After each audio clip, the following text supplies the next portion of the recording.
Good evening, everyone. Good to be with you. Glad that you're here. I want to encourage you, if you have a Bible, go ahead and turn over to Daniel chapter 3. Daniel chapter 3, as John said, that's where our sermon's going to come from tonight. I really appreciate the opportunity to be able to come and preach for you. You're entrusting with me a great duty to be able to preach God's Word, to be able to present a message. And I'm excited to be able to have this time with you all. We've already been given such great hospitality from you all. It was nice to be able to meet you. I'm looking forward to spending some more time with you to get to know you even better. And I am glad my family's able to come. I encourage you to try to get to know them as well. It is a treat to be able to have them when I go preach somewhere. So they're kind of my rock. They're really there for me. Daniel chapter 3. When I asked the elders what they wanted me to preach on, and when I asked if there was some kind of theme that they liked for me to keep with, they said, well, how about a good servant of Jesus Christ, or a good servant of God? And that's what kind of the theme of all these sermons are going to be, as we're thinking about what it means to be a Christian, as we're thinking about what we need to be doing, and the troubles that sometimes we go through because of our faith and what that looks like. And that's certainly shown no better place than what we see in Daniel chapter 3. And you think about these men for just a minute. I'm going to just read the last few verses there in verses 16 and 17 of this section. We're going to read that, and then we'll go back to give it some context and think about what's really going on here. So Daniel chapter 3, verse 16, look at what it says. It said, Shadrach, Meshach, and Abednego answered and said to the king, O Nebuchadnezzar, we have no need to answer you in this matter. If that is the case, our God whom we serve is able to deliver us from the burning fiery furnace, and he delivered us from your hand, O king. But if not, let it be known to you, O king, that we do not serve your gods, nor will we worship the golden image in which you have set up. Now, in this period of time of history, we have these men who stood arguably against the most powerful man on the planet. And then they talk like this. And if you really think about it for just a minute, he was their boss. He was in charge of their job. He was in charge of their financial situation. He is the king. He had power and the authority there in his kingdom.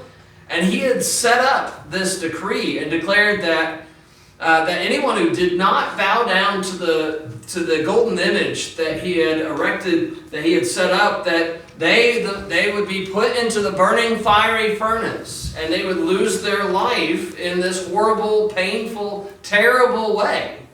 And the fact that these three men stood there before the king and they spoke so boldly says a lot about their faith and their courage. And that's mind-boggling to me, man.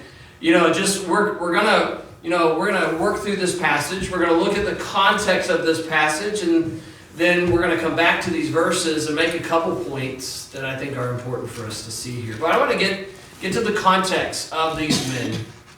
So here's what we know about Hananiah, Mishael, and Azariah. I knew I wasn't saying that right. That is Shadrach, Meshach, and Abednego. These were young men.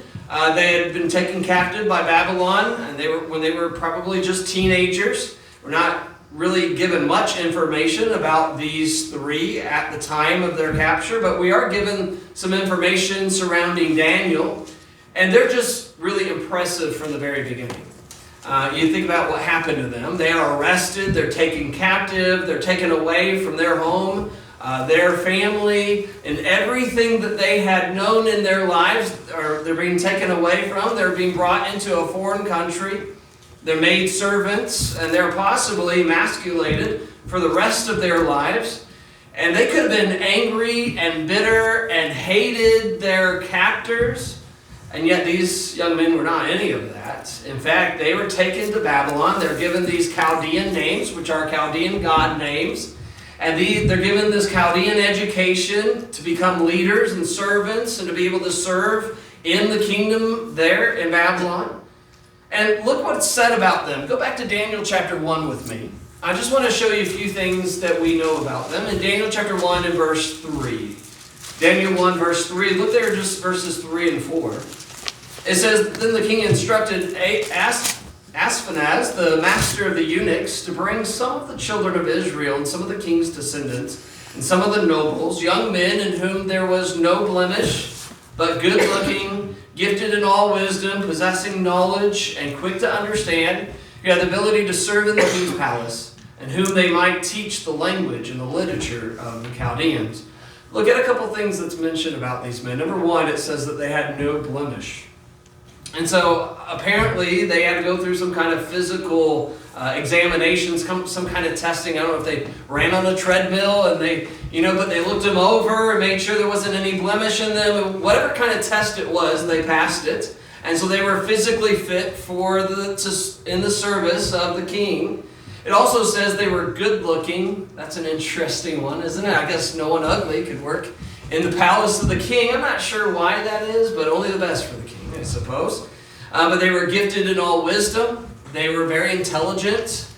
These were not men that knew one thing, like they were good at math, but bad at literature. But these were men that were well balanced. They were knowledgeable in a lot of different areas.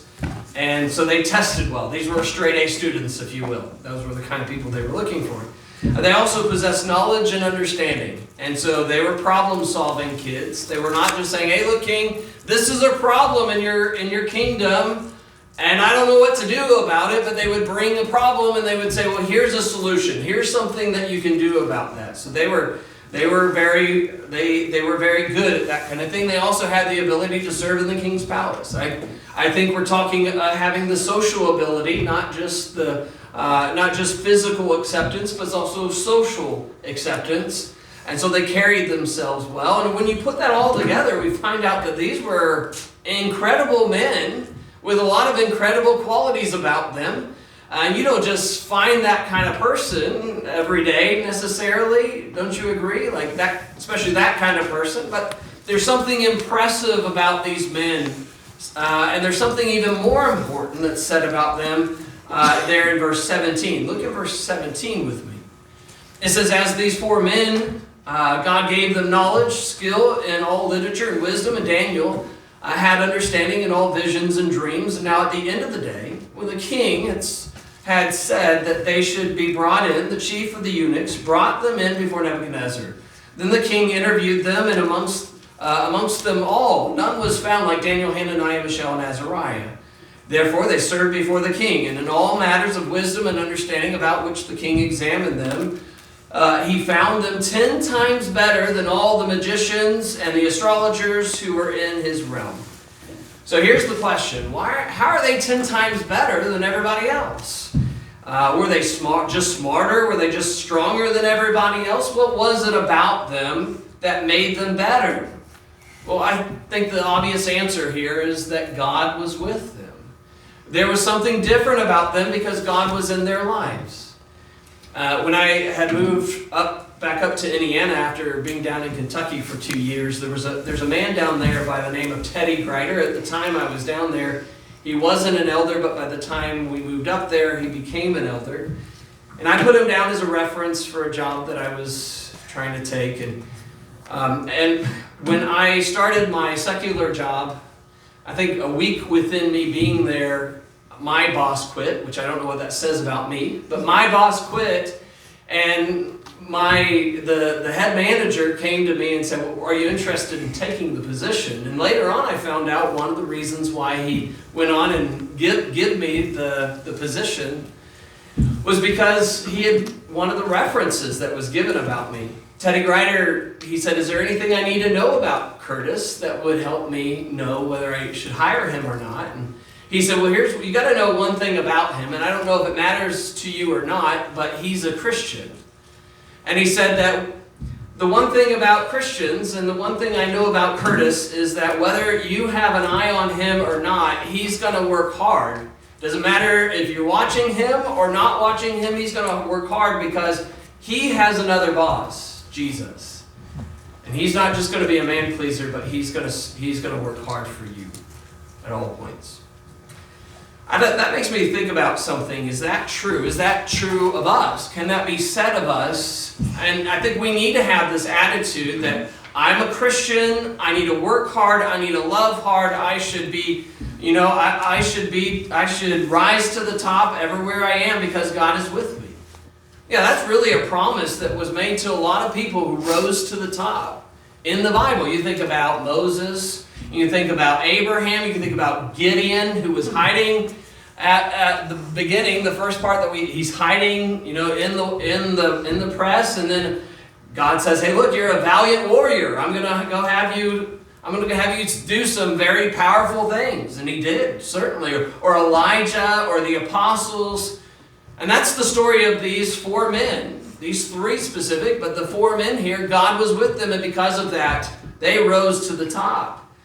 We see that with so many of God's servants. And I want to look at the context of this story in Daniel chapter 3. Go over to Daniel 3 again. In Daniel chapter 3, let's just read the first 7 verses here. It says, Nebuchadnezzar the king made an image of gold whose height was 60 cubits and its width 6 cubits, and he set it up in the plain of Dura in the province of Babylon. And King Nebuchadnezzar sent word to gather together the satraps, the administrators, the governors, the counselors, the treasurers, the judges, the magistrates, and all the officials of the provinces to come to the dedication of the image which King Nebuchadnezzar had set up.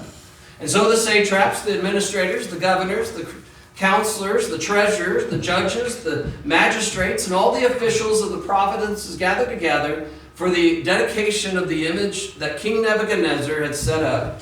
And they stood before the image that Nebuchadnezzar had set up. And then a herald cried aloud, "To you it is commanded, O people, nations, and language, that at the time that you hear the sound of the horn, the flute, harp, lyre, and psaltery, and symphony with all kinds of music, you shall fall down and worship the golden image that King Nebuchadnezzar had set up."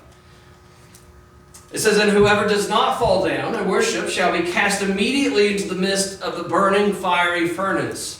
And so at that time, when all the people heard the sound of the horn, flute, harp, and lyre, and symphony with all kinds of music, all the people, nations, and languages fell down and worshipped the golden image which King Nebuchadnezzar had set up. Have you ever tried to put yourself in the shoes of Shadrach, Meshach, and Abednego here? They're in a foreign country. They're outsiders. They're not liked very well by their contemporaries. They're Jews. They basically are hated. They have targets on their back because they rose up very quickly to, risen to the top. And this one random day, Nebuchadnezzar calls together all of the important people to come to the plain of Dura, and he reveals this statue, and he says, "All right, everybody, when you hear the different kinds of music start playing, then all of you need to hit the ground, bow down, and pay homage to my image."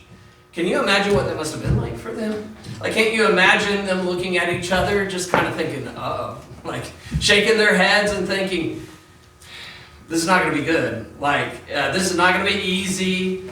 I hope no one's going to be watching us. I hope everybody's looking at the statue at this. And here's what amazes me. When the command was given, they didn't have to start flipping coins. They didn't have to make a decision. They already knew. They had their mind made up, like Daniel chapter 1, verse 8, where he was determined not to defile himself. They'd already drew their line. They knew what they were willing to do and not willing to do. Maybe they tried to hide it, I don't know. Maybe they went to the back, made their way to the back as everybody getting ready to bow down, or maybe they kind of disappeared into a doorway or something like that. I doubt it. I don't think that happened. But could you imagine the pressure that these young men must have been under during this time? The music plays, everybody hits the ground. Have you ever been to a ball game and you're sitting in the stands and they all start to go like this, and then it just starts to go around, and you're next, it's coming up, and you feel like you need to do what everybody else is doing, right? That's that kind of pressure. Have you ever felt pressure before like that? Where everybody around you is doing something, and you feel like you might do that too, or you need to. Young people, I'm sure you feel that all the time. In fact, think about who all bowed down. And so, you have all these Chaldeans bow down. But what about all of Shadrach, Meshach, and Abednego's Jewish friends? What about them? As far as we know, they bowed down too, because it seems like Shadrach, Meshach, and Abednego were the only ones who did not do that. It's a lot of pressure. I can tell you, I remember when I was a teenager, when I was a young kid, I loved basketball. I had plans being in the NBA. I'm not giving up on those. Still 41. I still might make it. But I remember just loving going and playing basketball. And it seems like every year I was on a team, somehow my lot fell on Wednesday night, and the church that I attended had Bible study on Wednesday night. And so I would have to miss 3/4 of my practice and, go to church. And I'm so glad my parents taught me that the assembly with the saints is prioritized, that when the saints gather together, I should want to be there, but I need to be there to encourage and be encouraged. And I remember, though, I had this one young man who was not, he actually attended with me at the church that I was at, but he was always at practice. He was never at church. And I can remember him and the rest of the guys saying, "Why do you have to go to church so much? Don't you go to church on Sunday? You don't have to go any other time. Like, come on, that's too much." And I just remember the pressure that I felt when they talked to me like that. But when the music plays, what do? They do not bow down. They take a stand, and they were the only ones who did it. And so what happened? Someone sees them, and then they're reported to the king. Look there in Daniel chapter 3. Let's look there in verses 8 through 13. Let's keep reading through the text here. In verse 8 it says, "Therefore at the time certain Chaldeans came forward and accused the Jews. They spoke and said to King Nebuchadnezzar, 'O king, live forever. You, O king, have made a decree that everyone who hears the sound of the horn, flute, harp, lyre, and psaltery in symphony with all kinds of music shall fall down and worship the golden image. And whoever does not fall down and worship shall be cast into the midst of a burning fiery furnace. And there were certain Jews from whom you have set over the affairs of the province of Babylon, Shadrach, Meshach, and Abednego. These men, O king, have not paid due regard to you. They do not serve your gods or worship the golden image in which you have set up.' Then Nebuchadnezzar, in rage and fury, gave the command to bring Shadrach, Meshach, and Abednego, so that they brought these men before the king." So we'll stop there. We'll read a little bit more here in a second. Now, I'm not sure at this point if they understood that someone saw them and reported them to the king, but the next thing they knew, someone, probably the king's guards, grabbed them and they start dragging them towards the palace. Could you imagine what that must have felt like in that moment? You're thinking, your heart just kind of drops and you're thinking, "Oh no." Can you imagine that conversation? Like, "Where are you taking us?" "Well, you've been reported to the king, who has found out that you didn't bow down to worship his golden image." And could you imagine what the charges may have been? Maybe they said, "Hey, look, you have not paid due homage to the king. And so you disregarded the king. Is that true?" Wow, they're some of the king's most respected and regarded servants. And so I would say, well, that's not true. When the king's commanded me of all kinds of things, I've done what he's asked me to do. He's the king. And so I'm a respected servant of the king because I've always obeyed him. But they might also say, well, you didn't serve his gods. Yeah, that's true. I didn't do that for sure. I don't mind you saying that because, and you think about the Babylonians typically didn't force anybody to bow down to their gods because they were the kind of society that said, well, you can bow down to your gods, we'll bow down to our gods, and we'll just accept everybody. Everybody's religious beliefs sound familiar. That's a lot like our society. But anything less is bigotry and is prejudice and intolerant. But this is a unique kind of situation. They might say, well, you didn't keep the command, you didn't worship the golden image that King Nebuchadnezzar set up. And that's true. 2 strikes here.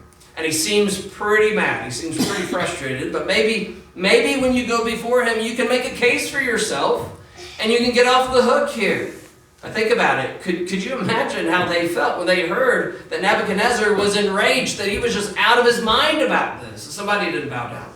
And honestly, I don't think they expected to be given a second chance or any kind of chance once they go before the king because of what the king had already said. I tell you what, let's keep reading. Look there, verse 14. It says, then Nebuchadnezzar, in rage and fury, gave the command to bring Shadrach, Meshach, and Abednego, so that they brought these men before the king. Nebuchadnezzar spoke, saying to them, is it true, Shadrach, Meshach, and Abednego, that you did not serve my gods, nor worship the golden image in which I have set up? Now, if you are ready at the time you hear the sound of the horn, there we go, the horn and the flute, the harp and the lyre. I gotta find my spot here, sorry. With all kinds of music, and you fall down and worship, you shall be cast immediately into the midst of the burning fiery furnace. And who is the God who will deliver you from my hands? And so here's what would be on my mind. Well, the king got me. But when I walked into the room, I noticed that the king's calmed down a little bit. At least that's kind of what it sounds like in the text. He's not really as angry as what he was. And when they come into his presence, they say, is it really true of what they told me? But instead of letting them answer, he just kind of gives them another chance. He says, okay, let's try this again. You know, that's kind of what he says. And do you know what I think happened? He liked Shadrach, Meshach, and Abednego. And maybe when he heard their names in the first place, he didn't really recognize it. But when they came into his presence, he's like, wow, wait a minute, these are my best and my brightest servants in my kingdom. And so when he sees them, he kind of calms down and he gives them a second shot at this. And he gives them an opportunity to prove their loyalty, to do the right thing here, if you will. Have you ever been brave? But part of the reason you were courageous was because no one was paying attention. You know, but when the spotlight is put on you, with your boss, your teacher, or your professor, all right, say the right thing, do the right thing, write the right thing, believe the right thing. In other words, when you hear the music, hit the ground, bow down, do and say what I'm asking you to. By the way, does the music still play? In our school systems, in our universities, even in our society. And so I could probably think back to times in my life where when the music played, I bowed down instead of doing what I really needed to do, what I should have done. And by the way, the music still plays, it really does. And think about some of the excuses that we might make, you know, to think about things that we might say. And if we're in that kind of situation, you might say, well, we're just young, I'm just young. Have you ever known anybody to kind of excuse behavior because people were young? Hey, look, they're just kids. You know, they're just doing kids things. They're sowing their wild oats, you know, or however people say that today. Now, granted, little kids are in training and they're still being molded and still learning and growing, and we have to have patience with them. But at some point in your life, you're no longer little and you've got to make decisions. And that's no longer an excuse for your behavior. You know, some of God's greatest and bravest servants were young people. Have you ever thought about how young people were in the Bible? I mean, just think about Joseph. He's a young kid when he's sold off to slavery, and he's a servant in Potiphar's house. And he was probably even young at the point at which he was tempted with Potiphar's wife. You think about Daniel and these men, you can think about the apostles. It's possible that the apostles were much younger than bold men with beards. It's very possible that they were very young men. And so none of them used the youth card to get, you know, as an excuse for themselves. Because when it came, they did the right thing. Or they might say, well, they're far away from home. You know, they're in a different place, far from their family, far away from anybody that really cared about them. You think about it. Have you ever known anyone who was elsewhere around certain people and they just behave differently? You know, their loved ones was no longer around to keep them in line, and so they're around people who don't really care. Maybe people who are doing the things that they're being tempted to do themselves. Kind of like our college kids. Do you think about them, you know, would be a surprise to you if some college kids went somewhere and they did something they weren't supposed to do? Man, our college kids need encouraged to stand in their faith and do what is right. But these men didn't use this excuse that, well, I'm far away from home, no one cares. That they didn't even think, that wasn't a part of their vocabulary here. Or everyone else is doing it. You know, when they heard the music, everybody else bowed down. They were the only ones who didn't. Isn't that helpful, though, that they had each other? It always is helpful that we have other people who are standing for what's right. But they could also say, well, I could see the fire. I mean, it was right there in front of my face. I felt the heat of the fire, And think about those moments when you did the wrong thing in your life. Because we've all had those moments. Every single one of us have had moments where we didn't choose the right thing. Why didn't we choose the right thing? Well, probably part of it was the fact that we didn't see the consequence at the moment. We saw the pleasure, we saw the excitement in that, but we just didn't see the end result. We didn't think about the consequence of what we were doing it. We were more thinking about the immediate gratification, that what it fulfills for us, or whether it makes life easier with that little white lie or whatever. Because doing the right thing sometimes comes with suffering. It does. It just does. But it's always better. It's always better in the long run. And these guys literally walked by faith and not by sight. The fire was right there, but they weren't looking at that fire. They could see God's fire. And they realized that there was something much worse than Nebuchadnezzar's fire, that God's fire is something they didn't want to mess with. Or you also think about they could lose their job with this. I've got it good here. I'm really comfortable here. Seems silly, doesn't it? Because he's threatening their lives, but they're worried about their jobs. I don't know about that. And yet, I've known so many Christians who have done things they shouldn't have done because their job was threatened. But I've also known a lot of Christians who lost their job for standing up for what is right and doing what is right. And so let's go back, Daniel chapter 3, verses 16 through 18. I want to read these verses again, and then we'll talk about some lessons that we can learn from this. It says, Shadrach, Meshach, and Abednego answered and said to the king, O Nebuchadnezzar, we have no need to answer you in this matter. If this is the case, our God, whom we serve, is able to deliver us from the burning fiery furnace. And he will deliver us from your hand, O king. But if not, let it be known to you, O king, that we do not serve your gods, nor will we worship the golden image in which you set up. So what can we take from this? What can we learn from this as we're trying to be good servants of God, as we're trying to be servants of Jesus Christ? What can we learn from these three men? Well, there's a lot of things that we can learn from this, but one of the ones I see here is that faith is something that knows God's ability. Read it again. It says, Shadrach, Meshach, and Abednego answered and said, King, O Nebuchadnezzar, we have no need to answer you in this matter. If this is the case, our God, whom we serve, is able to deliver us from the burning fiery furnace, and he will deliver us from your hand, O king.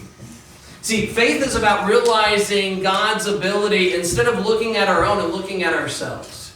Do you hear that there? Remember, Nebuchadnezzar asked the question, who is the God that can deliver you from my hands?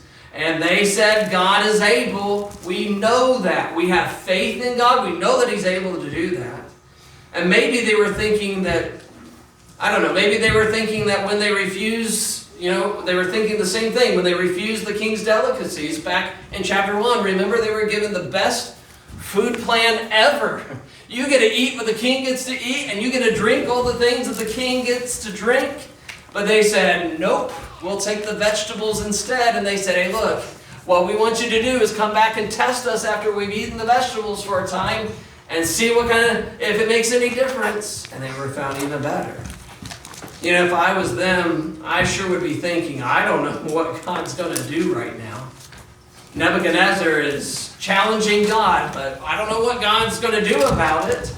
I might be thinking, is God going to save me? Is God not going to save me? Which one will he choose? But I want you to notice what they do. They said he is able, but they were not sure if he was willing. Do you notice that? Turn over to Luke chapter 5 with me.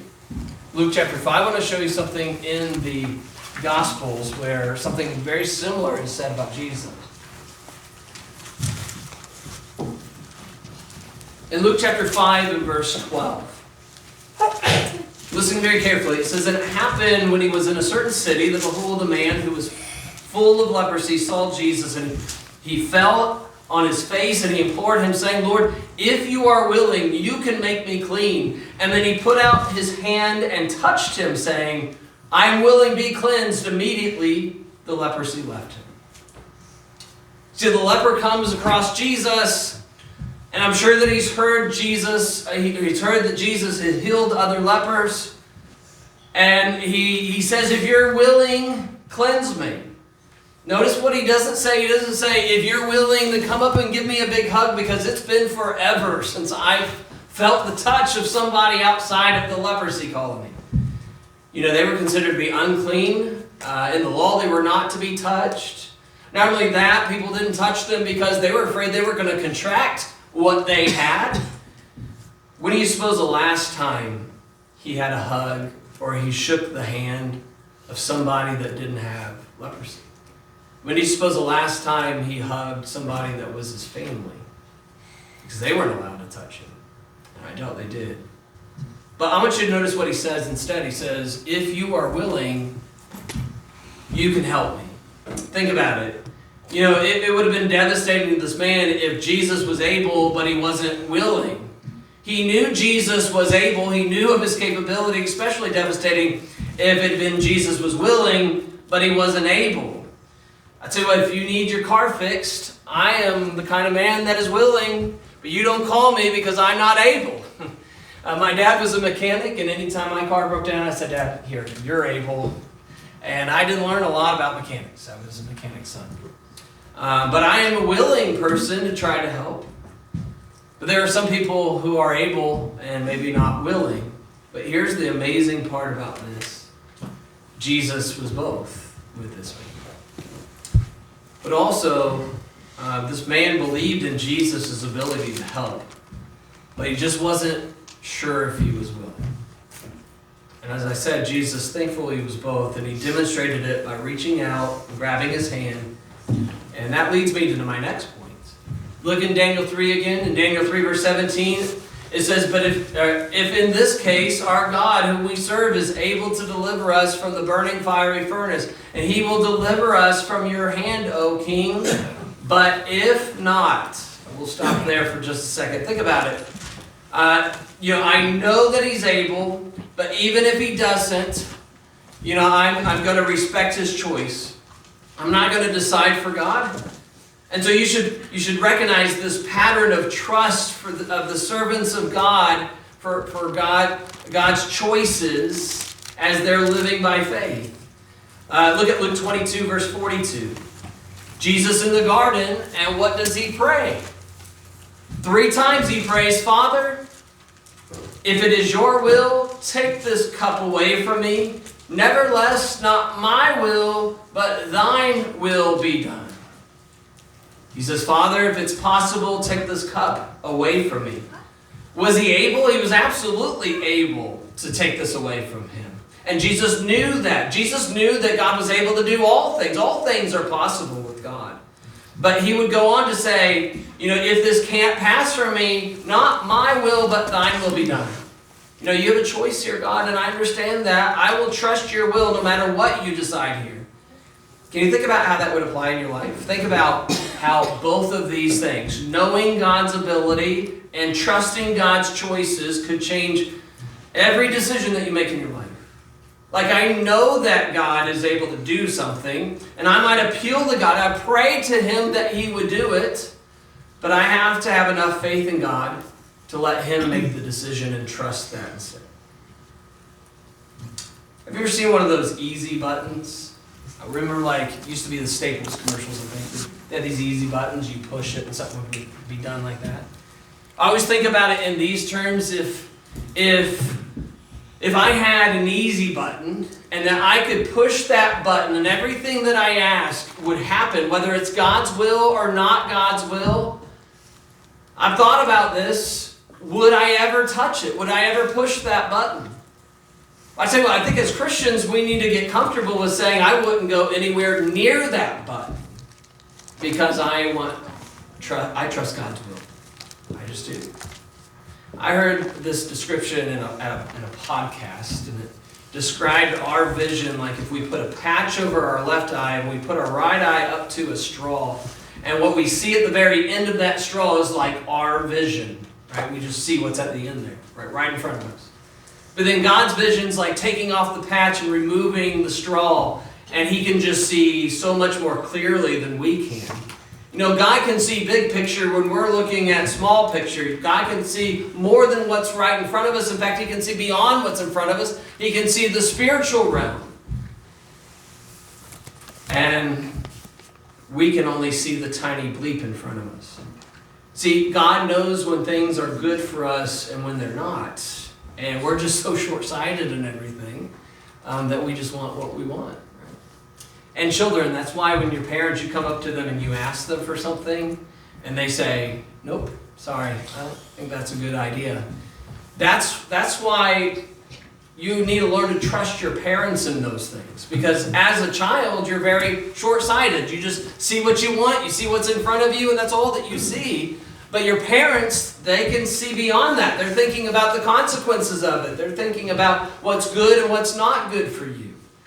And so very much like how children need to start trusting their parents in their decisions, we also need to start trusting God in knowing that He knows better than us in all this.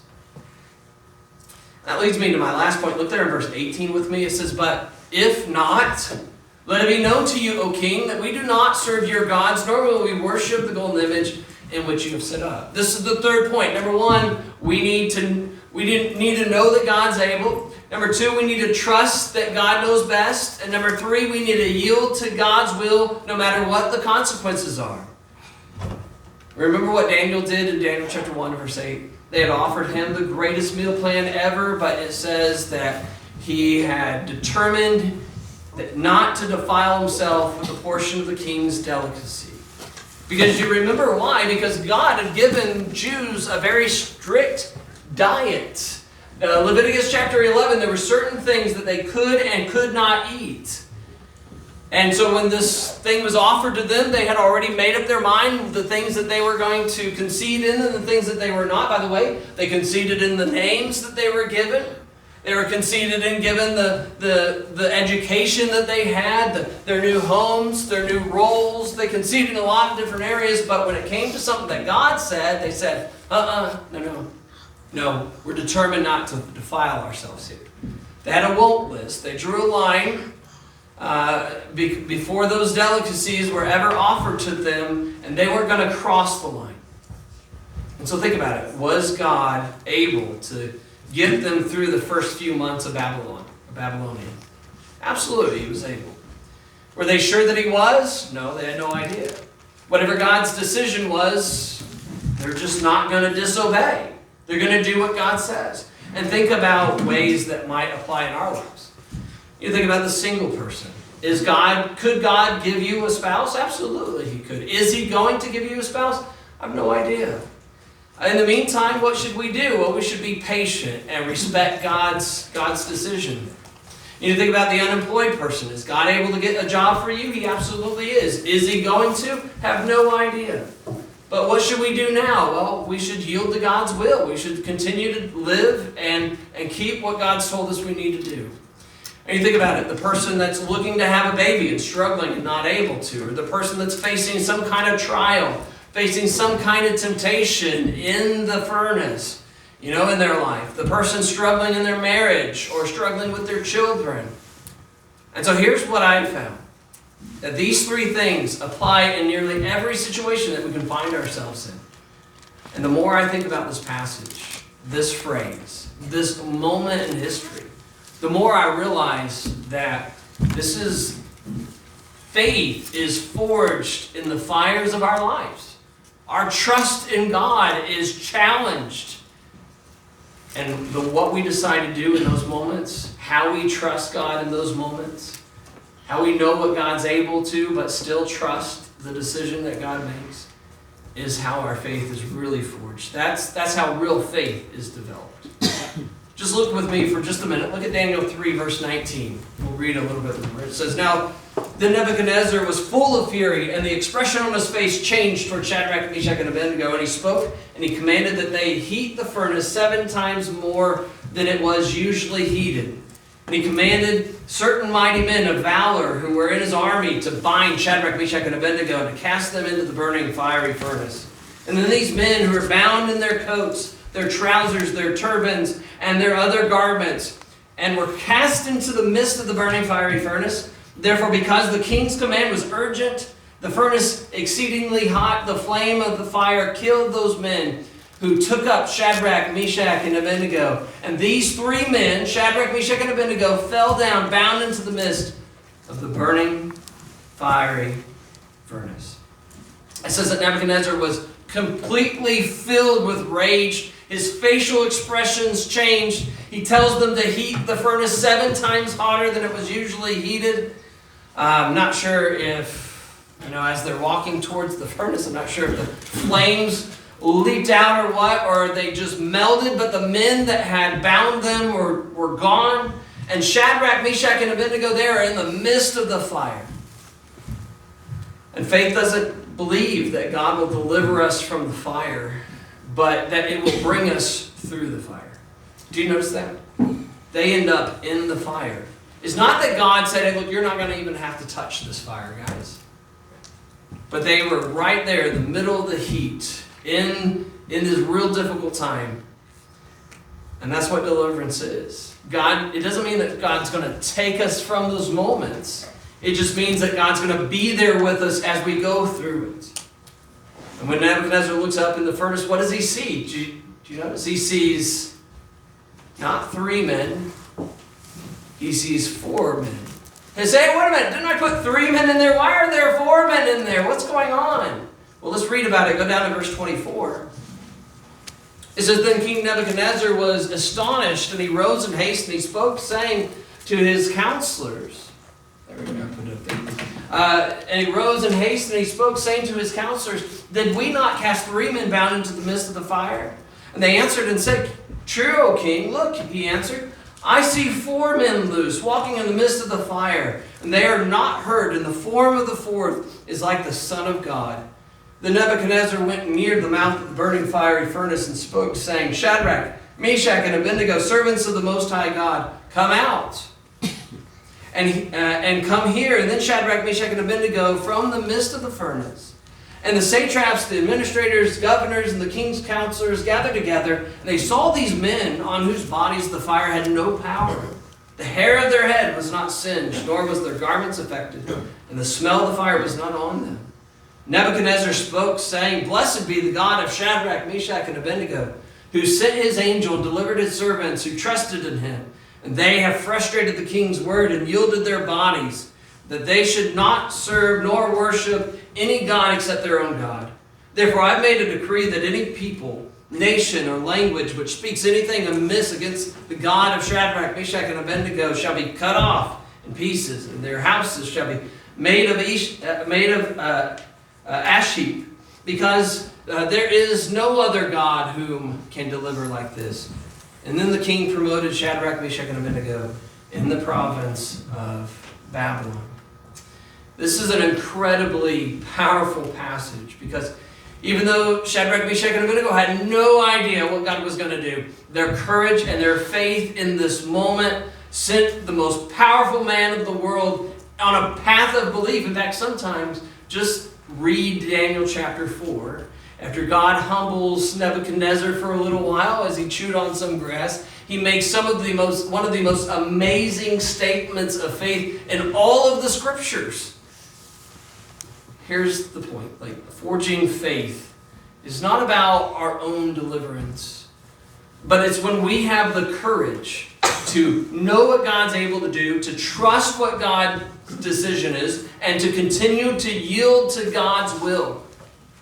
That means that someone along the way just might believe because of us, because of our faith. Happens all the time. And do you notice what the king was most impressed with in this?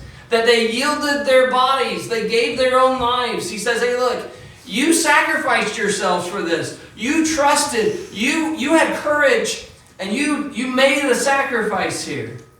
In all of human history, there have been I'd say very few, or a limited amount of people to love something so much that they sacrifice their own self for it at a great cost of their own life.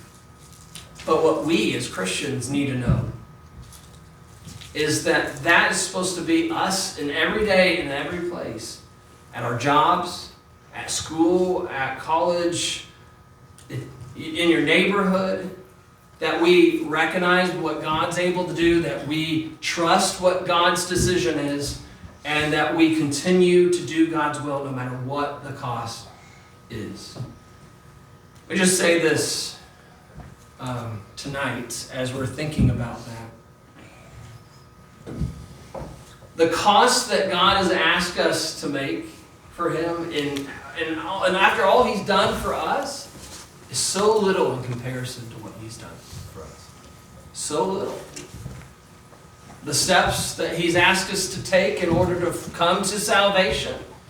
We're supposed to believe in our hearts, confess with our mouths, repent. That means have a determination, have a change of heart that leads to a change of action, and to be baptized to wash away our sins and rise out of the water a life committed to the Lord, His will and His way, no matter what the cost is in our life. That's what we've been called to do. And if you haven't washed away your sins, if you're setting in your sins, still living in your sins tonight, you have an opportunity tonight to live for the one who gave His life for you. To no longer live for yourself, but live for Him who died for you. 1 Corinthians chapter 5. 2 Corinthians chapter 5. I'd encourage you, that's the opportunity. But if you've done that, and you have sin in your life, and as I said, you're setting in your sins, and you know you need to make some correction, let me encourage you. We're told in 1 John 1, verses 8 and 9, that if we confess our sins as Christians, He is faithful and just to forgive us of our sins. And if you need the strength of your brothers and sisters in Christ, that is the great blessing that we have in being here with each other. To find strength to get back on the right path that we know we need to be on. To find the encouragement and the strength of our brothers and sisters to get back where we need to be with God. So tonight, those are your opportunities. No matter where you are in this life, that opportunity is available to you. And we encourage you, if you need to take advantage of whatever situation you're in to be right with God tonight, we encourage you, please come forward as we stand and sing.